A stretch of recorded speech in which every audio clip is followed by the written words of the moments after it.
Learn exactly why Maresca's happy after this afternoon's stale draw against Everton. To move on, I'll be discussing the latest big news surrounding sponsors, as well as some very exciting news as we hope to capture the new Moises Caicedo. So my friends, we have a lot to unpack after the game today. I hope you guys enjoy.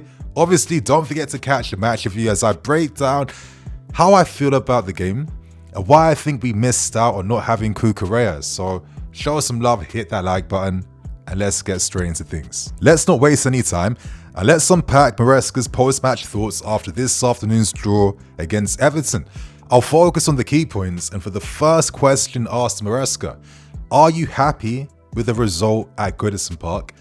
And Maresca's answer was pretty surprising, but it does make you think, and let's actually unpack what went down. Maresca revealed that he was very happy with the result today, and he told the players he's actually happier with this result today compared to our result that we picked up against Brentford. And the reason why he's so happy is that today he revealed that he was very worried about the Everton test. He was worried about how they play, how hard the game is going to be, and how hard it is to play in their stadium. He said that they are very strong defensively, one of the top 5 in terms of clean sheets in Europe. It is very hard to create against them. They make you play a different game. Long balls, second balls. They make you defend in that manner as well too.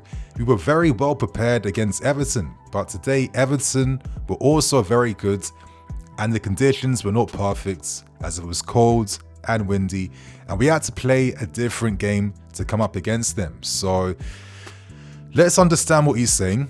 I can kind of get it, but then I also think there's other questions around this answer as well. So on one hand, I understand that the result today would be good in the long run, because for myself, we were closer to losing this game 1-0 near the end compared to even getting a point. So that's something at least, because last season, this same time, we lost 2-0 there. So that shows you the improvement at least. But on the other hand, I also think that what Maresca's saying maybe reveals the caution he showed in that second half, because there was a reluctance for Maresca to really turn things around. There was a reluctance to maybe introduce certain players over players who were underperforming. Could we have seen Joao Felix or Nkunku replacing Cole Palmer earlier on? Could he have been more aggressive by maybe having Madueke and Neto on the field together near the end? Did Nicholas Jackson have to come off? As the second half was going on, our performance didn't actually improve, and it's the first time we've seen that in quite a while. And in the end, we essentially just kept the same setup and played the same way. And I felt like we weren't aggressive enough to try and force anything. But maybe, on the other hand, there's a different perspective in which to see Maresca's comments. Maybe he still feels, listen, we're doing well, but we aren't ready for the title. He's been adamant about that. So these are small wins. The fact that against a difficult opposition who play a different game, maybe getting a point against them is good in the long run. But equally at the same time, you'll look at the season once it ends, and you don't want to be in a position where you look back at games like this and you tell yourself, should we have done enough? Should we have maybe gone for it a bit more, been a bit more aggressive, taken our luck against Everton to force something? We'll only find out once the season ends. But let's move on to discuss other key points in the press conference. Of course, another thing asked Maresca was, what was the differences made in the second half? And I think we all kind of saw that, but for the final half an hour, the only tweak that was made throughout the game was essentially swapping Enzo and Malo Gusto, with Gusto inverting into midfield and Enzo Fernandez having that license, of course, to push up. I don't know. Is it saying something that Renato Vega did not start this game? I'm still not impressed by Malo Gusto playing the inverted role. He needs a lot more time there, and you think to yourself, we looked a bit better when you had Enzo combining with Sancho, and Sancho was denied that for like over an hour. But ultimately, Maresca said in a game like this, where you're not going to get many chances, we know that. We saw how they stifled Arsenal.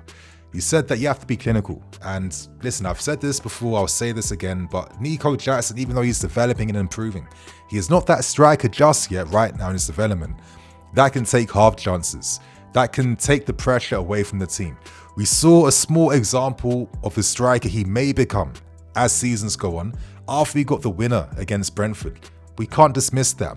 But right now, he's not the Haaland, Aguero, that level striker just yet that makes that difference for you. And ultimately, of course, to end things, he was impressed by the performances of Robert Sanchez and the defense and Tosin Adarabioyo and Levi Colwill. And it's nice that the big lads, the big boys, they came out. They were ready to play this aggressive game against Everton.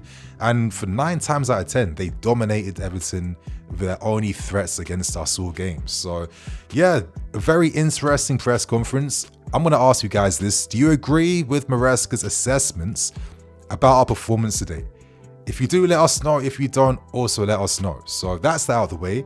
But my friends, we have more big stories to get through now. Now, this story is pretty exciting because this evening, in fact, the story has really broken even more now. And currently, we have plans in place to sign the very exciting prospect known as Dario Essugo, who comes from Sporting Lisbon, who's currently been loaned out to La Liga club Las Palmas, as we hope to strike a bargain deal to secure his services.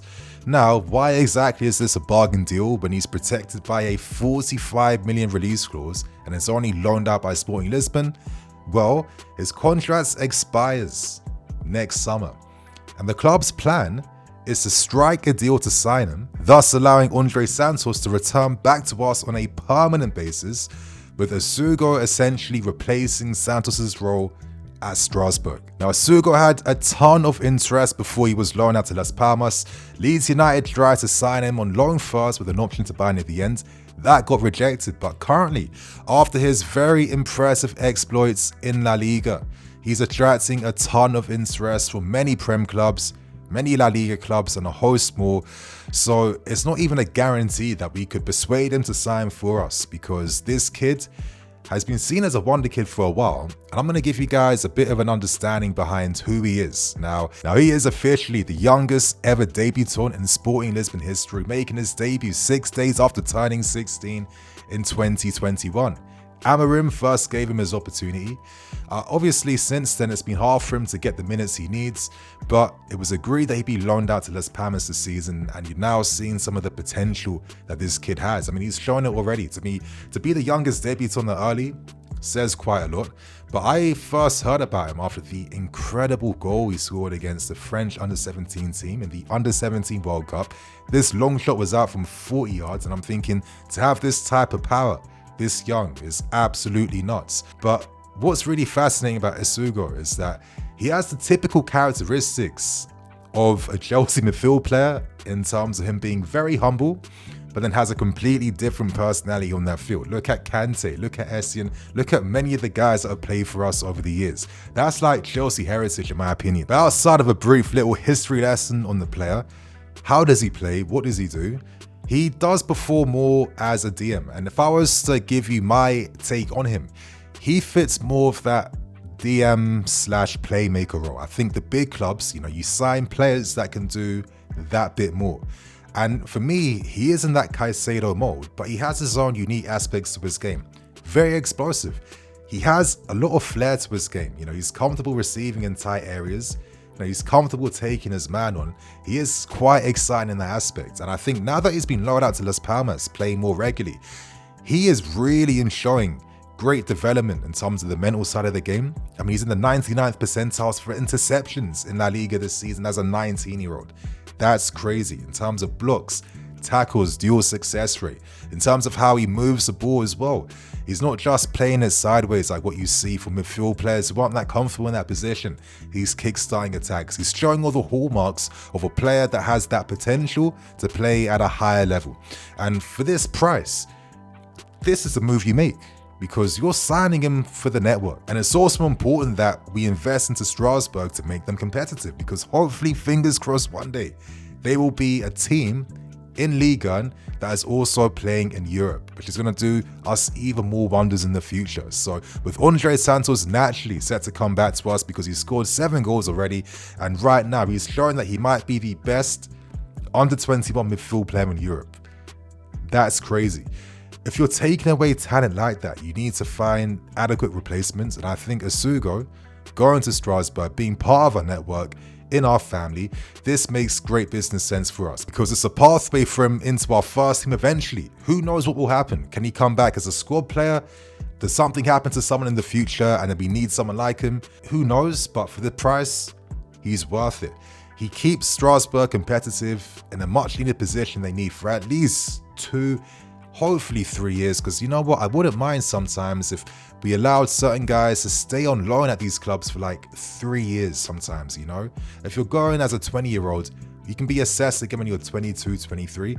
That's how I see things. And worse comes to worse, if he doesn't make it here, well, you're set to flip him for pretty decent money. So with his skill set, the explosiveness, his defensive game, the flair, the skill, and for this price, where his market value is 3.5 mil euros, you'll be signing this kid for an absolute bargain if this deal goes through. So that's a pretty interesting story. What do you guys think about things? And my friends, for the final story, we discuss all things sponsorship latest news, because things are finally looking promising. We're learning from Lukas Busac, someone who's an expert in club finances, that it does seem like we could be close now to securing a sponsorship deal with an unknown airline. Now, the 3 main favorite airlines are Qatar Airways, Turkish Airlines, and Riyadh Air, with Riyadh Air being the rumored party that we could be striking a deal with. The deal could be wrapped up for around £60 million a year. If that does go through, that would make it the 3rd most lucrative sponsorship, front of shirt sponsor deal in the league. Man City are ahead, but their deal's even being investigated because, stupid amounts of money, earning over 100 million.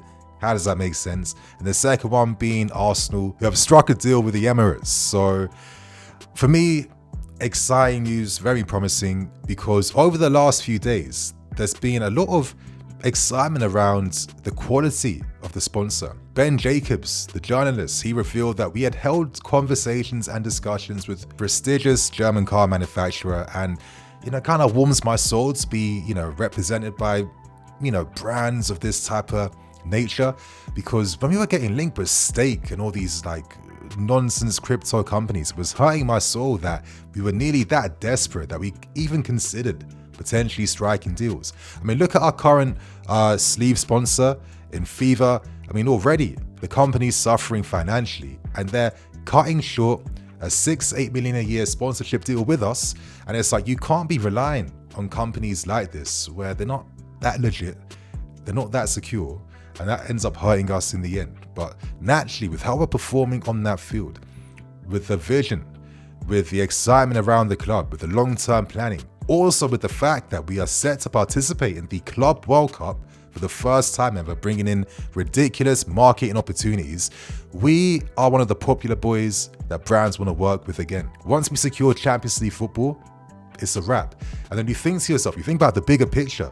If we get Riyadh Air, hopefully, can talks then re-continue with Jordan, where they're also our front of shirt sponsor too? And then if you have brands of this nature and you're back in Europe, I mean, it's just ridiculous how much financial opportunities, how many lucrative opportunities can come from that.